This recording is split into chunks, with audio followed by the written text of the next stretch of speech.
Breaking it down in layman's terms, today I've got a special guest. I got the one, the only Lee Salz. Now, I've known Hey, Lee, it's good to see you virtually, and I got to see you face to face at Outbound twice at Outbound. And yeah, I've read your books, read both I do. your last two books, Sales You didn't. Different, You don't read Sell them, man. Different. You devour them, Doug. You Yeah, don't read them. I know how you go through them.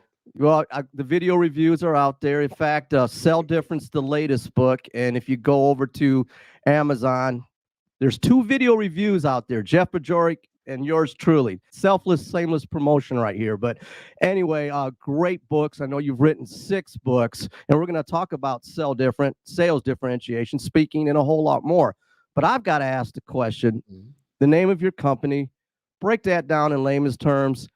The name of your company, you work in management consultant for selling sales architects. Let's talk about it.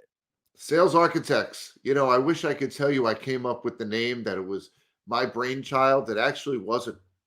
It actually came from and was inspired by one of my salespeople many years ago. Because what I always did when I built sales teams was I put together a framework to help them to be successful. I didn't micromanage them and say, memorize this script. I put together a success framework for them.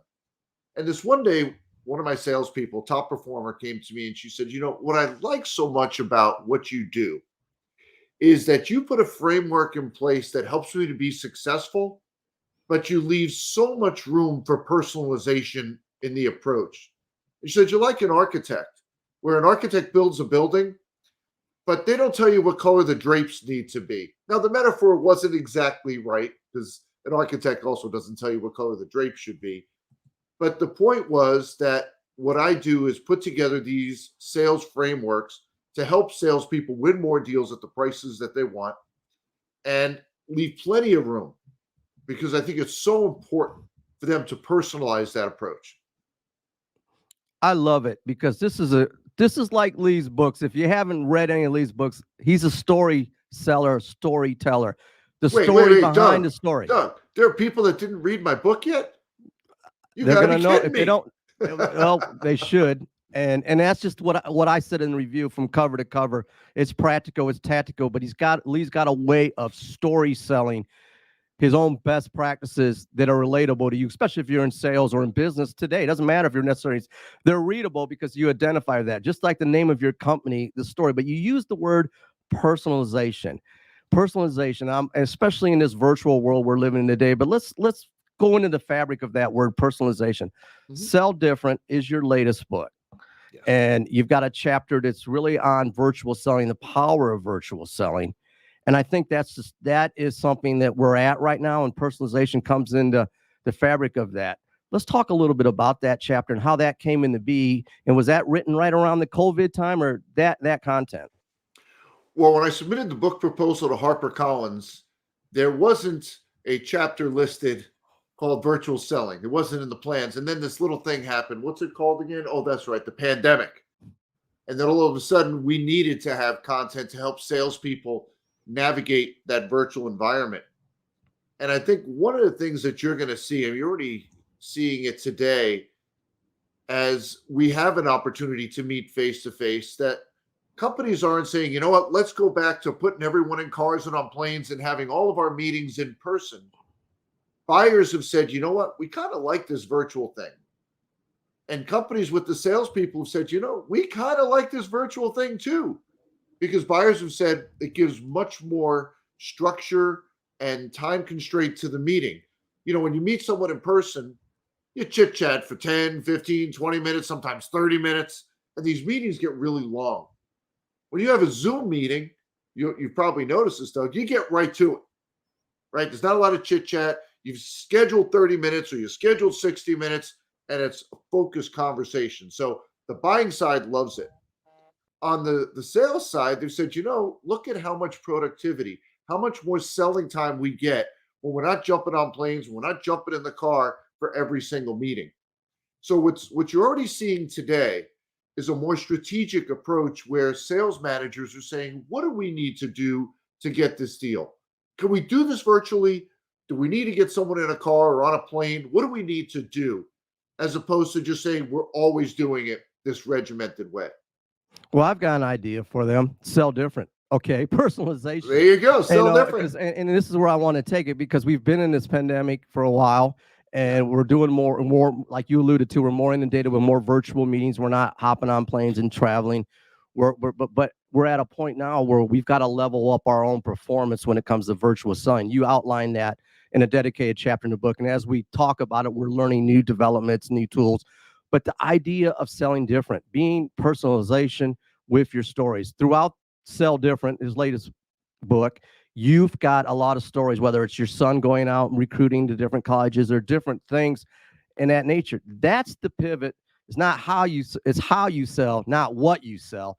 And if you don't understand that now, you'll get that throughout his last two books, Lee, and getting the prices at the deal you want. But meaningful value, how the price differentiation. We're going to pay higher prices for things that we really want. It's up to us to sell different and pivot that. Is that correct? It is. And I'll give you a very recent story. My wife Sharon and I next month will be celebrating our 25th wedding anniversary. Congrats on that. Yeah. So I'm a smart husband. I said, okay, we need to do something significant. And my wife's engagement ring and wedding ring is too small. And I said, well, what if we did something different? We'll do something new. So we went to a jewelry designer. And my wife was she was turned off. Sharon didn't enjoy the experience. He wasn't aggressive. That wasn't the issue. But he didn't guide her in decision making. He just said, well, here's something. Here's another thing. And we actually met with this designer a couple of times. And we went nowhere. Now, when you talk about something like this, what you're looking for in your significant other is that big wow smile, like, yes, this is what I want. Never got that.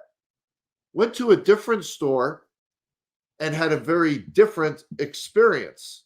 First of all, this salesperson was getting excited with Sharon. It wasn't just, I'm trying to sell a piece of jewelry. Oh, it's your 25 years. Where did you meet? What was the proposal? There was all of this engagement that the other individual didn't have. And I'm going to refer to that person as a salesperson, even though he owned that store. And in this case, this is a woman who is a salesperson, doesn't own the store. But in both cases, they had the opportunity to make us feel special. As a matter of fact, that designer, instead of sending a note to me, sent a text to my wife saying, wanted to see if you made any decisions and if you've talked with your friend. I'm the friend. I'm the friend. In this, completely turned off, blew the deal. Had nothing to do with how pretty his jewelry was.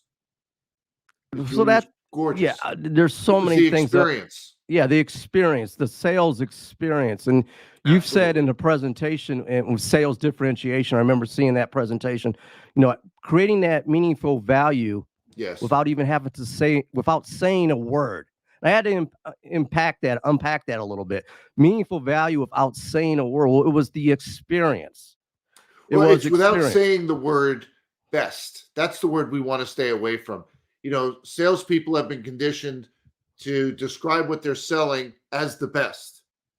And we think that we're endearing ourselves to others, moving closer to the deal.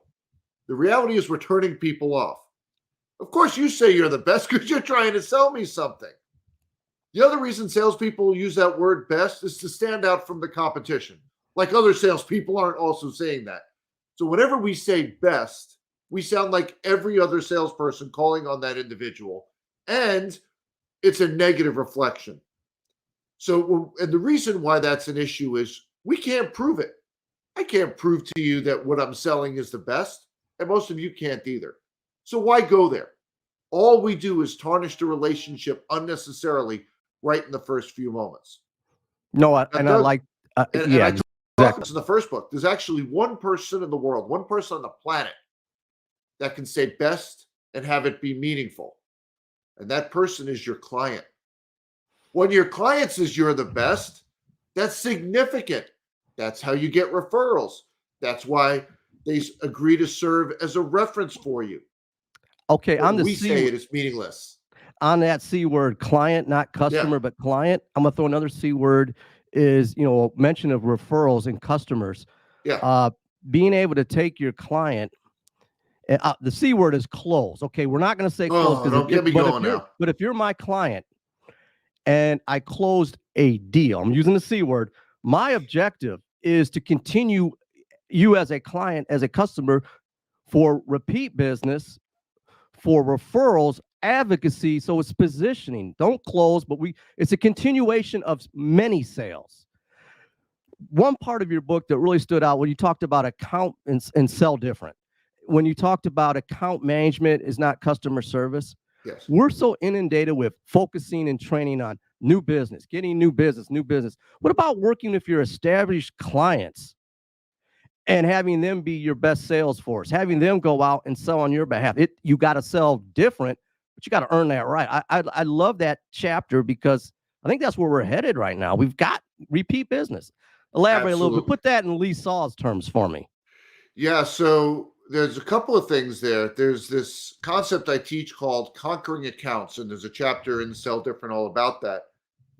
So often we look at the sexy side of selling. The exciting part of selling is bringing in that new logo, that new banner, if you will. And we bring in a little smidgen of business from that new banner, and we move on to the next one. We never go back and sell the complete solution that our company brings to bear. And there's an offense and a defense side to why we need to have a conquer account strategy. See, if all we are doing is bringing a smidgen of business and they're buying this other stuff from someone else, we're losing revenue to the competition and we're vulnerable because perhaps they take that conquer account strategy, come in and have the holistic conversation about a full solution with us rather than just a tactical one of you buying a widget. There's so much in there to unpack as far as, building those relationships. And you had a chapter in Sell Different really about knowing your mentor from their level of influence and the level of decision-making they have. I've been there as a junior rep going in, having a meeting with a client and walking away thinking, I killed it. This was great. Come to know that person I was engaging with didn't have any influence, didn't have any decision power. There's so much, and through Lee's books, when I say they're practical and tactical, Lee unpacks on how, not just what you do, but how to execute. And that's what I love your books. And if you haven't gotten Lee's books, you got to check them out. But on that, that customer experience, being able to build on that, you've got stories and stories and stories. Is that what made you write Sales Differentiation, and then the time frame from Sales Differentiation to Sell Different? Because it's an extension of that when it comes to story experiences and selling. Can you talk a little bit about, from one book to the other, and where did one start and one stop, and what's next? Well, I'll start at the very beginning of where this whole interest in the subject of differentiation came up. We recently lost Betty White. And so I'm going to give you a Golden Girls example. You ready? I'm ready. I'm ready, Betty. Picture it. 1986. A high school student needs to get a summer job living in Marlboro, New Jersey. That would be me. And I needed to get a summer job to make money, just like most high school students. And we had this family friend named Dave who had this revolutionary idea. You ready? It was pickup and delivery dry cleaning, the transportation. Now, Dave didn't own a dry cleaning store. He just said, I think there's an opportunity here. I think people find it to be a hardship to take their dirty clothes to the dry cleaners and pick them up when they're clean. Now, Marlboro, New Jersey, if you're not familiar with it, is almost the midpoint between Manhattan in New York City and Philadelphia. 1986, people didn't dress like you and I are today. They wore suits. So a dry cleaning was a necessity back in those times. And because of the proximity, so it was like an hour and a half to 2 hours to get to Manhattan or Philadelphia. A lot of people from Marlboro commuted to one of those cities. So here's my question, Doug. Do you think people would be willing to pay more to have that service? Because Dave didn't own a dry cleaning store, so it wasn't like he could include it or offer a discount. It was a cost on top of that. Well, I know the answer, but I read the book. You know the answer. But I know the answer. And if you're thinking about this as you're watching the interview, the answer is some people. Mm-hmm. Some people. So those who worked locally or didn't dress in business attire or had someone at home that could take the clothes to and fro, they thought we were nuts. Why would anybody ever pay to have their dry cleaning picked up and delivered back? But those who worked in Manhattan, those who worked in Philadelphia, they thought it was brilliant. Some even wish they had come up with the idea themselves. And so at a very young age, I developed a passion for understanding who will perceive meaningful value in what you're selling. See, if I spent all summer, because my summer job, by the way, was selling the service and as the transportation guy, I was the one taking the clothes to and fro. And if I spent my time going after prospects who work locally or had somebody that could take their clothes to and fro or didn't dress in a business suit for work, the business would have tanked. I would have made no money that summer. But we very quickly recognized who perceives meaningful value in that service, which is those who are commuting a long distance, wearing a business suit, and didn't have someone to take their clothes to and fro. So we focused on that. And today I'm just as passionate about that subject as I ever was. There's content in sales differentiation as well as in Sell Different on putting together what I call your target client profile. Now you may be thinking, oh, you mean the ideal client profile. I do not. I refer to it as a target client profile, and it's not a nomenclature thing. See, when you say ideal client profile, what you're saying to salespeople is if all the stars were to align, this is the business we'd love to have. It's almost like a lottery ticket. A target client profile says this is who will perceive meaningful value in what we offer. And every selling minute of every day should be invested in the pursuit of those opportunities. Now, I've got a freebie for you, Doug. If you All right, lay it on me. Lay it on me. If you go to targetclientprofile.com, very tough URL to remember, targetclientprofile.com. We'll put the link up. We'll put it up there as visual. Perfect. You can actually download the worksheet. There's 9 components to that profile. You can download that worksheet so that you have that laser focus on the deals to pursue. What I like about the dry clean story is you kept, and it's outlined in your latest 2 books, and it's probably in your other books as well, which I have not read. Meaningful value at the price you want. It's going to cost more for the dry clean, but if I'm in money-making Manhattan, right, and I want convenience, I'm going to pay the price because it's nice and it's going to work for me. So it's, winning deals at the prices you want or meaningful value. That's the blueprint for this book. That's one of the many takeaways. Now, there's something that I want to talk about too. You had a chapter dedicated to a strategy, a tactic on follow-ups through email recap. You said 99.999. Okay, I get the number here, and yes. I get that, but I find it hard to believe that salespeople from meetings aren't following up with recaps. Yeah. Now, what I love about you talked about it, but in the book you strategize on how to bullet point that email. I like books that tell and show me how, and you do that. So let's talk a little bit about that recap, and I got a little spin on that as well. Absolutely. Have you ever heard the name Herman Ebbinghaus? Okay, late 1800s, he put together what's called the forgetting curve, and you can Google this and look it up. So people forget 50% of what they've learned within 24 hours and remember less than 10% a week later. So here's the flaw that so many salespeople have. You have this great discovery meeting. You spend an hour with them, and it was one of the most incredible meetings ever. You position your differentiators. They ate them up. You've got action items. They've got action items. The deal's so good you can taste it. And as you close out a Zoom or head back to your car, it plays in your head like your favorite movie. For me, that would be Caddyshack. And here's the flaw. We think they remember that meeting just as vividly as we do. It doesn't dawn on us that after our meeting, they had 7 other meetings, 120 emails, 16 voicemail messages, each one of them layering on top of our meeting, making it a distant memory. And you referenced the percentage I put in the book. 99.999% of salespeople miss out on that opportunity. I was actually conservative. It's even bigger than that. I have yet to find a salesperson who every single discovery meeting sends a recap email. Haven't done it yet. I've found, well, once in a while I send a little something or I send them a thank you note, a structured recap email that has 5 sections to it. Your objectives, what it is they said that they want to accomplish, what their pains, their challenges are, and use their words and expressions so that they're reading this going, yeah, he heard me. How we can help. An opportunity in writing to remind them of those meaningful differentiators that you positioned. My action items, what I said I'm going to do, your action items, what they said they're going to do, and our agreed upon next step. You know, we talk about the importance, when we talk about differentiating how we sell, making people feel special.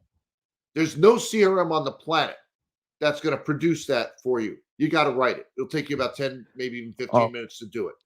Timing of essence, making that immediate recap immediately, why it's fresh in their head. Absolutely. Personalization's key. Don't be too salesy. You mentioned that in there. So I'm a video guy. I leverage video to sell. That's my thing. So when I saw that video email thing, tying it back to virtual selling, I would take it to another level if it's structured right, having a video email response with the targeted text. Because if you want to sell different, even something more unique, if it doesn't come off too salesy, and that's kind of where I struggle with, because I want to hit the recap. I do personal video all the time. I do that more, but I multi-channel with text, audio, and everything else. Yeah. Adding a video follow-up component, is that something that, what are your thoughts on that? I think it's a great addition. I would still have the narrative, and here's why. First of all, you may not want to have the audio playing in your office, right? You just want to absolutely. read it. The text has got to be there. Yeah. Yeah. As long as you have both, that's great. And now here's the thing. We know studies show that 6.8 people are involved in the typical business-to-business decision-making process. Well, you met with one. You write this email, create that video in such a way that it can be shared with the other decision influencers, so they're brought up to speed and get just as excited as the person you met with about the opportunity that you're offering. A collaborative video proposal. Send that proposal to every decision maker so they get the same story.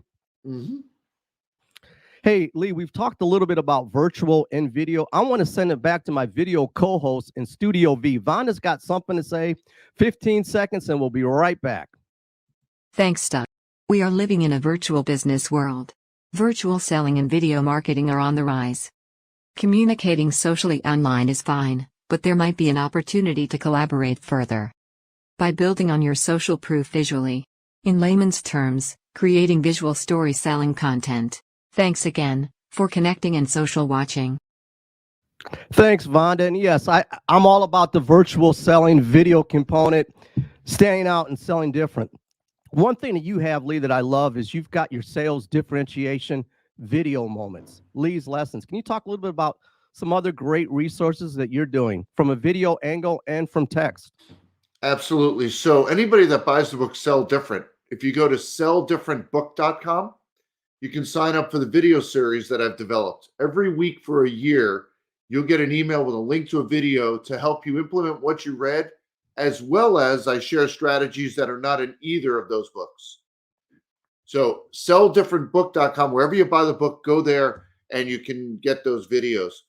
The other thing that that you reference, and this is available to everyone, you know, I've had clients over the years say, boy, I love that message. I wish it was on a poster, a one-pager that I could share with my salespeople. So I've created something called Lee's Lessons. And if you go to Lee's Lesson, believe it or not, I couldn't get the plural, leeslesson.com. You'll see, I think there's 60 something up there. There'll be 100 when I'm done loading them all. And you can very quickly go there, click on the eyeball, read it, download it, print it, and you can even share it on social media if you really like it. I love all the resources. In fact, I get the newsletter as well. And speaking of resources, you've got to go out, get this book and other books by Lee's. Got the t-shirt, got the book. A wealth of information here. Thank you. And I love the fact that you're constantly putting out new content. Speaking of that, you've written 6 books.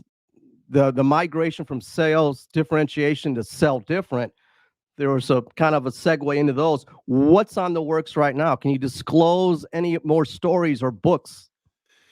I'm in discussion right now with HarperCollins on a new book, focused specifically on discovery. If my books and tons of sales books touch upon discovery, but if you look for one, I challenge you to find it, because I haven't, nor could my publisher, a book solely dedicated to discovery. So that's what's in the works right now. Stay tuned. I definitely will get the book, read it cover to cover, and do a video book review as always. Lee, awesome. Are there any parting shots that you would like to leave for our audience? Well, if they want to get a taste of Sell Different, that same website, selldifferentbook.com, you can download the first chapter either as an audio. So if you like audiobooks, you can listen to the audio, or you can download the first chapter to read. And there you have it. Lee Salz, check out his work. Tons of books, tons of content.